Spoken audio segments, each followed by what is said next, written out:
¿Qué tal? Bienvenidos a este nuevo video en donde vamos a platicar sobre la gráfica de una función.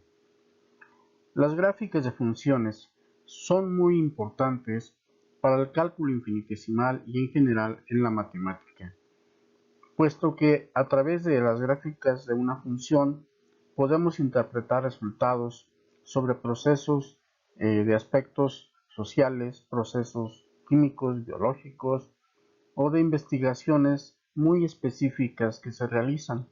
En la práctica, utilizamos las gráficas para poder interpretar estos fenómenos y poder interpretar los resultados y tomar decisiones a través de las gráficas.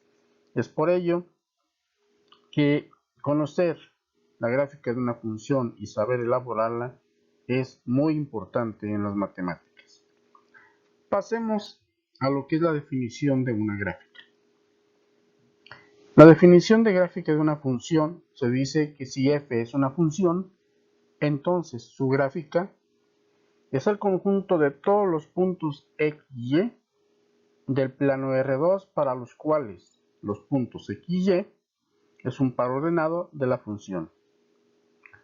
¿Pero qué es un plano R2? En un plano R2 se conoce como el espacio bidimensional o de dos dimensiones en donde vamos a realizar nuestra gráfica. Veamos su definición. Se dice que es un espacio que se refiere al sistema de coordenadas cartesianas en dos dimensiones, que consiste en dos ejes perpendiculares entre sí, el eje X, que es el eje horizontal, y el eje Y, que es el eje vertical. Veamos un plano R2 o bidimensional. Este es un plano R2 de dos dimensiones, puesto que utilizamos una dimensión X y una dimensión Y para una gráfica de dos variables. Para una gráfica de tres variables, podemos utilizar un plano R3 que es tridimensional y se puede realizar una gráfica en tres dimensiones. Pero para nuestro caso nos vamos a limitar a una gráfica en un plano R2. El plano R2 dijimos que es un plano de coordenadas cartesianas que está formado por dos ejes, un eje horizontal y un eje vertical. Pero a su vez este plano está dividido en cuatro cuadrantes, en los cuales se pueden identificar o plasmar de acuerdo al movimiento de las manecillas al contrario del reloj, es decir, en sentido contrario a las manecillas del reloj. De tal manera que aquí podemos ver nosotros que aquí tenemos el cuadrante número 1, el cuadrante número 2, el tercer cuadrante y el cuarto cuadrante. Se dividen así por conveniencia, puesto que vemos que en el cuadrante 1 tenemos signos positivos. El origen, es decir, el cruce de los ejes que se cruzan entre sí, en el cruce se dice que tenemos el origen del plano. Así que todo lo que se mueve hacia la derecha en el eje de las X y lo que se mueve hacia arriba en el eje Y tiene signo positivo. Es por eso que en el primer cuadrante tenemos más y más. En el segundo cuadrante tenemos menos, más, es decir, es del origen hacia la izquierda son valores negativos y el origen hacia arriba tenemos valores positivos. Por eso cualquier punto que se coloque aquí tiene un signo negativo en el eje de las X y un eje positivo en el eje de las Y. Veamos algún punto que se coloque en el tercer cuadrante. Aquí podemos ver que son negativos, puesto que del origen hacia la izquierda es negativo y del origen hacia abajo en el eje de las Y también es negativo.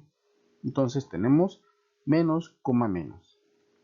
Finalmente, en el cuarto cuadrante tenemos más, menos.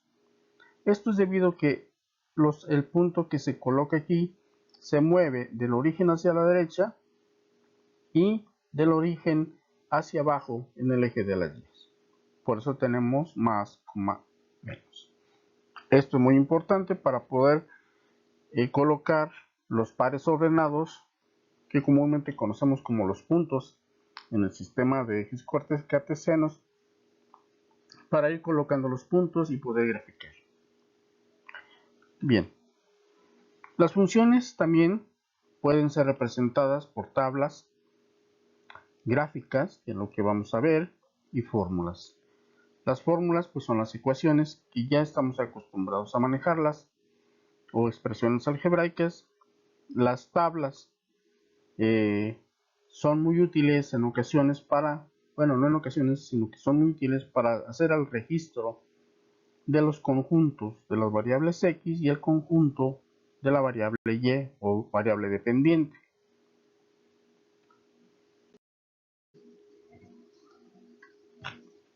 Ahora bien, ¿cómo se elabora una gráfica? Una gráfica se elabora de la siguiente manera.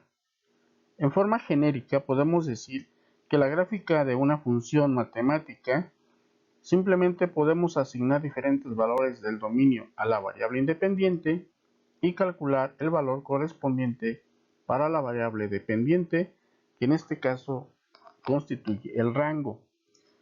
Si ustedes se fijan en esta definición, en esta pequeña introducción de cómo elaborar una gráfica, estamos haciendo uso de la definición que dimos en uno de los primeros videos de lo que es una función. Dijimos que una función es una regla de correspondencia en donde tenemos un conjunto de variables de entrada a la que le llamábamos dominio. En este caso son las variables independientes, y esas variables independientes generaban a través de la regla de independencia un solo valor al que llamábamos rango. Y entonces para cada variable independiente generamos una variable dependiente y así formamos dos conjuntos, el dominio y el rango. Aquí se puede observar claramente cómo se aplica la definición de función. Para trazar la gráfica tenemos que determinar un número adecuado de pares ordenados con los cuales podamos asegurar que representan la situación en estudio. El proceso que estamos estudiando tiene que tener los pares ordenados suficientes para poder tomar decisiones sobre ese determinado proceso. Se colocan o se localizan sus coordenadas respecto a un par de ejes coordenados, es decir, cada uno de los pares ordenados se localiza en el sistema cartesiano. Finalmente, esos puntos se unen y así formamos la curva o la gráfica y determinamos un trazo que representa a la función de forma gráfica. Esto es muy importante porque de ahí vamos a tomar decisiones sobre ese comportamiento. Vamos a ver, dijimos que una función se puede representar a través de una fórmula, es decir, una fórmula como esta, fx igual a 2x menos 4, que podemos representarla también a través de una tabla. Aquí tenemos esta tabla, ¿sí?, que es muy conocida por nosotros desde que estudiamos álgebra y las primeras gráficas que hicimos en la secundaria y después que realizamos en geometría analítica. Y podemos ver también cómo en estos puntos de A a F pues constituyen los pares ordenados de los que tanto hemos hablado. Del lado izquierdo, si nosotros observamos, tenemos el dominio, que son la variable independiente, que es esta también que tenemos en la tabla. Y del lado derecho tenemos el rango de la función, que en este caso son las y. Aquí tenemos las variables dependientes y tenemos los dos conjuntos, el dominio y el rango, de lo que hablábamos cuando definimos lo que era una función. Por eso es muy importante tener en cuenta las definiciones, porque en matemáticas se van aplicando esos conceptos y esas definiciones conforme vamos avanzando en su estudio. Finalmente, la gráfica. Aquí tenemos el trazo de la gráfica. Decíamos que se colocan los puntos en el plano cartesiano. Aquí están los puntos, con los pares ordenados, como pueden ver. Se van uniendo esos puntos y formamos el trazo o formamos la gráfica de esa función. Con este comportamiento nosotros podemos conocer cómo se describe gráficamente una función y poder determinar ciertas conclusiones a través de esta gráfica. En la vida práctica son muy útiles las gráficas porque representan de una forma más sencilla el comportamiento de una función. Bien, yo espero que con esto quede un poquito más claro qué es una gráfica de una función, cómo se realiza, cómo se aplica el concepto de una función en la gráfica de la misma. Finalmente les tengo